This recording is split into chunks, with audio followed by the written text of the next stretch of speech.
Farzandingiz kechasi ustini yopmasdan uxlaydimi?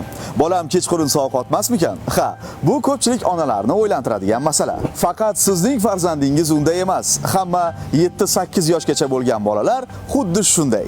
Buning sababi juda oddiy. Bolangiz ustiga yopib qo'yadigan ko'rpa vazni farzandingiz vazniga qaraganda juda og'ir. Og'ir yuk esa bolaga noqulaylik tug'diradi. E'tibor berganmisiz? 2 yoshdan katta bolalarda uyqu davomida yotgan joydan pastga qarab siljish kuzatiladi. Buni onalar juda yaxshi biladi.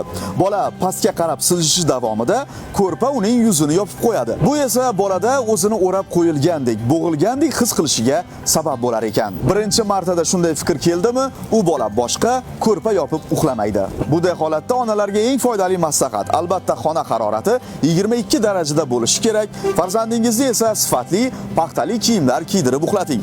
Paypoq kiydirish esa tavsiya qilinadi. Ha, aytgancha, farzandingiz uyg'onganidan keyin